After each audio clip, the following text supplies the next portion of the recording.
and welcome to the Gyan Chaksu YouTube channel. Today in the weekly current affairs series, we will be discussing news articles from 21st Feb to 28th Feb 2022. Before moving ahead, let's discuss questions from last video. Question number first, where is Rajasthan भाषा साहित्य and संस्कृति academy located? ये RS 2021 के pre exam में भी आया था. Option 1 is Bikaner, option 2 is Jaipur, option 3 is Udaipur, option 4 is Jodhpur. The right answer is Bikaner. साथ में कुछ और एकेडमीज के बारे में भी देख लेते हैं जो लिटरेचर से रिलेटेड है. फर्स्ट वन इज राजस्थान साहित्य अकेडमी, ये उदयपुर में लोकेटेड है. इसके जो मेन मैगजीन है जो यहाँ से पब्लिश होता है उसका नाम है Madhumati magazine. Second one is Rajasthan भाषा साहित्य एंड संस्कृति अकेडमी बीकानेर, जो भी हमने देखा. इसका मेन मैगजीन है Jagtik Jyot magazine. Third one is Rajasthan Gyanpeeth Sansthan Bikaner, इसका मेन मैगजीन है Rajdhani Ganga. Fourth one is Rajasthan Urdu academy Jaipur, इसका मेन मैगजीन है Nakhlistan. Fifth one is Rajasthan Sindhi academy, ये भी जयपुर में, इसका है मेन मैगजीन है सिंधु दूत. राजस्थान संस्कृति अकेडमी, ये भी जयपुर में, इसका मेन मैगजीन है स्वरमाला. सेवंथ वन इज राजस्थानी शोध संस्थान चौपसानी, इसका मेन मैगजीन है परंपरा. साथ ही में कुछ और भी जो हैं, जैसे कि रूपायन हो गया, ये बोरंदा में लोकेटेड है. इसमें एक और मेन याद करने का जो तरीका है इसका ये रहेगा कि जो लैंग्वेजेस से रिलेटेड है, जैसे कि Urdu language, Sindhi language, Sanskrit language या ब्रज लैंग्वेज, तो इनसे रिलेटेड जो भी एकेडमीज हैं वो हैं जयपुर के अंदर. बाकी एक ये है उदयपुर में राजस्थान साहित्य अकेडमी और एक बीकानेर में भाषा साहित्य एवं संस्कृति अकेडमी, ये बीकानेर में. Next question is, which of the following district is not a part of desert triangle in Rajasthan? Option 1 is Jodhpur, option 2 is Bikaner, option 3 is Barmer, option 4 is Jaisalmer. So the correct answer is option number 3, that is Barmer.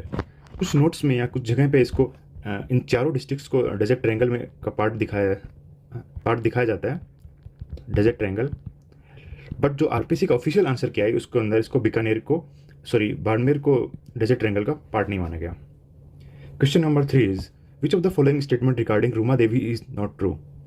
Option first is, she is known in the field of handicraft, ये भी हम देख चुके, correct है. She was brought up in the village Jasrapur, that is in Khetri. तो यहाँ से हमसे पता चलता है कि ये खेतरी के अंदर इनका जन्म या वहाँ पे ब्रोट अप नहीं थी. ये बाड़मेर जिले की रहने वाली है, जिसमें रावतसर नाम का एक गाँव है, वहाँ की रहने वाली है. She was facilitated with नारी शक्ति award by the president of India in 2018, ये भी करेक्ट है. She played a major role in providing employment to thousands of women. तो the correct answer is option number 2. तो इसमें पूछा था not true, तो हमें जो false स्टेटमेंट था उसके बारे में बताना था. कुछ लोगों को इस चीज़ पे डाउट था कि इनको नारी शक्ति अवार्ड 2019 में दिया गया था, लेकिन जो ऑफिशियल आंसर किया है उसके अंदर इनको 2018 का ही माना गया, क्योंकि जो अवार्ड दिया गया था वो जो अवार्डी थी, अवार्ड 2018 ईयर के लिए था, लेकिन जो प्रेसिडेंट ने इनको अवार्ड दिया था ये 2019 में दिया था. तो जो आंसर रहेगा वो 2018 ही रहेगा इसका. और first news article is eastern bridges. इसका कॉन्टेक्स्ट है कि इंडिया और ओमान की एयर फोर्सेस ने जोधपुर में 21 फेब से लेकर 25 फेब के बीच में जॉइंट एक्सरसाइज कंडक्ट किया था. इस एक्सरसाइज में रॉयल एयरफोर्स ऑफ ओमान और साथ ही में इंडियन एयरफोर्स दोनों ने जॉइंटली एक्सरसाइज कंडक्ट किया था. ये एक्सरसाइज का 6th एडिशन था. 5th एडिशन जो हुआ था वो ओमान के अंदर हुआ था. और साथ ही में एक और फैक्ट है कि F-16 एयरक्राफ्ट जोधपुर की स्काई में फर्स्ट टाइम फ्लाई किए थे. और F-16 एयरक्राफ्ट के बारे में एक और बात है कि अभिनंदन ने बालाकोट एयर स्ट्राइक के टाइम पे पाकिस्तान के F-16 एयरक्राफ्ट को मार गिराया था. इसका जो एम था ईस्टर्न ब्रिज एक्सरसाइज का, इसमें यह था कि ऑपरेशनल एक्सपोजर प्रोवाइड करना, साथ ही में जो बेस्ट प्रैक्टिसेस थी उनका म्यूचुअल एक्सचेंज और ऑपरेशनल कैपेबिलिटीज जो दोनों एयरफोर्सेस के उनको इंक्रीज करना. और इस एक्सरसाइज में दोनों कंट्रीज के पायलट एक दूसरे के फाइटर एयरक्राफ्ट को उड़ाते हैं. इंडिया और ओमान के बीच में कुछ और एक्सरसाइजेज कंडक्ट की जाती है. जो नेवल एक्सरसाइज होती है उसका नाम है नसीम अल बहार, मिलिट्री एक्सरसाइज होती है वो अल नागा, और जो एयरफोर्स वाली एक्सरसाइज होती है वो है अभी हमने देखा ईस्टर्न ब्रिज. इसका जोग्राफिकल लोकेशन देखते हैं ओमान का. ओमान की जो नेबरिंग कंट्रीज है वो है UAE, Saudi Arabia, Yemen, okay. और इसके जो वाटर बॉडी है सबसे नियरेस्ट वो है अरेबियन सी. ये Arabian sea gulf of Oman भी है. और ये ओमान का एक और पार्ट जो UAE से यहाँ पे भी एक टच होता है, ये है इसका एक सेकंड पार्ट है। और next news article is Albert hall museum. इसका कॉन्टेक्स्ट है कि अभी राजस्थान स्टेट ने इसका 136 फाउंडेशन डे सेलिब्रेट किया था। अल्बर्ट हॉल म्यूजियम के बारे में देखते हैं। ये राजस्थान का सबसे पुराना या ओल्डेस्ट म्यूजियम है। ये राजस्थान का स्टेट म्यूजियम भी कहा जाता है। ये इस बिल्डिंग को कंस्ट्रक्ट किया गया था प्रिंस वेल्स अल्बर्ट एडवर्ड के 1876 के विजिट के टाइम पे। इसका जो आर्किटेक्चर है वो इंडो सारासैनिक आर्किटेक्चर है। जो आर्किटेक्ट है उनका नाम है सैमुअल स्विंटन जैकब। और राजस्थान की जो एकमात्र मम्मी है जो यहीं पे इस म्यूजियम में रखी गई मम्मी, जो कि डेड बॉडीज को प्रिजर्व करके रखते हैं। और महाराजा राम सिंह ने इसको एक बिल्डिंग टाउन हॉल में इस बिल्डिंग को बनाना चाहते थे। इस बिल्डिंग को टाउन हॉल के रूप में बनाना चाहते थे, लेकिन जो मधो सिंह सेकंड है जो इनके बाद में आए महाराजा राम सिंह के बाद, उन्होंने इसको म्यूजियम के रूप दिया। और next news article is old pension scheme. अभी जो लेटेस्ट बजट आया था राजस्थान का 2020-23 का, उसमें सीएम अशोक गहलोत ने ओल्ड पेंशन स्कीम को रिस्टोर करने की बात की है। और ये जो ओल्ड पेंशन स्कीम किन लोगों के लिए रिस्टोर हो पाएगी? जो लोग गवर्नमेंट सर्विसेज को जनवरी 1 2004 के बाद ज्वाइन किए हैं। अब देख लेते हैं पेंशन स्कीम के बारे में। नेशनल पेंशन स्कीम जो है वो गवर्नमेंट स्पॉन्सर्ड पेंशन स्कीम होती है। इसको जनवरी 2004 में लॉन्च किया गया था। और ये इसको एनपीएस भी बोलते हैं, एनपीएस या न्यू पेंशन स्कीम भी, न्यू पेंशन स्कीम ऑल्सो। और इसको 2009 में सभी सेक्शंस के लिए ओपन कर दिया था। उससे पहले 2004 से 2009 के बीच में ये सिर्फ गवर्नमेंट एम्प्लॉयज़ के लिए था। ये 3 लाख से ज़्यादा गवर्नमेंट एम्प्लॉयज़ को बेनिफिट करेगा। इसी को देखते हुए ओपीएस के रिस्टोरेशन को देखते हुए छत्तीसगढ़ ने भी वहाँ पे अपने स्टेट बजट में इसको ओपीएस को रिस्टोर कर दिया गया था। कुछ इनके बीच का डिफरेंस देख लेते हैं एनपीएस और ओपीएस के बीच में।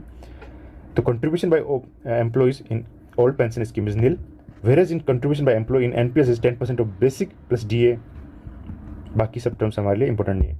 साथ ही जो पेंशन गारंटी होगी वो ओपीएस में जो गारंटी होगी वो गवर्नमेंट के द्वारा होगी, लेकिन एनपीएस में कोई गारंटी नहीं होगी। अमाउंट ऑफ पेंशन ओपीएस में 50% ऑफ लास्ट पे मिलेगा और एनपीएस में एज पर शेयर प्राइस मिलेगा। और next news article is Nandghar. इसका कॉन्टेक्स्ट है कि राजस्थान गवर्नमेंट ने अभी एमओयू साइन किया वेदांता ग्रुप के साथ, जिसमें 25,000 आंगनवाड़ीज को नंदघर में कन्वर्ट किया जाएगा। नंदघर स्कीम एक जो कन्वेंशनल आंगनवाड़ी थे उनको एक मॉडल आंगनवाड़ी में कन्वर्ट किया जाएगा, जो कि प्राइम मिनिस्टर के विजन्स के साथ भी सिंक्रोनाइज करेगा, जिसमें कि चाइल्ड मैलन्यूट्रिशन को एरेडिकेट करना, साथ ही में उसके थ्रू जो एक आंगनवाड़ी के थ्रू एजुकेशन को प्रोवाइड करना, हेल्थ केयर को स्ट्रेंथन करना, साथ ही में वुमेन को एम्पावर करना और उनको स्किल प्रोवाइड करना। ये जो एमओयू साइन किया गया वो वेदांता ग्रुप के साथ किया, जो कि अनिल अग्रवाल फाउंडेशन का एक इनिशिएटिव है। नंदघर के 4 मेन कंपोनेंट हैं। First one is pre school education, second one is nutritious hot cooked meal to children, pregnant and lactating women, third one is health care, fourth one is women empowerment through skill training, और उनको साथ ही में credit का भी काम दिया जाएगा और उनकी एंटरप्रेन्योरशिप स्किल भी डेवलप की जाएंगे। और नेक्स्ट न्यूज आर्टिकल इज मेरा प्रमाण पत्र मेरा सम्मान अभियान। ये अभियान हेल्थ डिपार्टमेंट के द्वारा ऑर्गेनाइज किया जा रहा है। इसका एम है कि जो थैलेसीमिया और हीमोफीलिया से जो सफ़र कर रहे हैं पेशेंट, उनको एक सर्टिफिकेट प्रोवाइड किया जाए, जिससे कि वो इन डिजीज से रिलेटेड जो भी बेनिफिट्स हैं, जो स्कीम्स हैं, उनका जो बेनिफिट है वो इजीली उनको मिल सके। थैलेसीमिया और हीमोफीलिया दोनों ही जेनेटिक ब्लड डिसऑर्डर डिजीज़ हैं, जबकि हीमोफीलिया में क्या होता है कि जो ब्लड क्लॉटिंग एबिलिटी होती है वो काफ़ी कम हो जाती है, और थैलेसीमिया में हीमोग्लोबिन की अमाउंट कम हो जाती है, यानी कि जो बॉडी उस टाइम पे हीमोग्लोबिन प्रोड्यूस करता है वो बॉडी के लिए इनएडुकेट होता है। थैलेसीमिया फॉर हीमोग्लोबिन और hemophilia for blood clotting.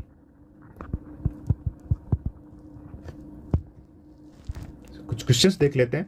Question number first is Nandghar is associated with which business group? Option A is Reliance, option B is Adani, option C is Tata, option D is Vedanta. Question number 2 is eastern bridge exercise is conducted between India and, option A is UAE, option B is Qatar, option C is Oman, option D is Vietnam. इन दोनों questions के answer आप comment section में comment कीजिए। If you like the video please hit the like button and also subscribe the channel. Thank you.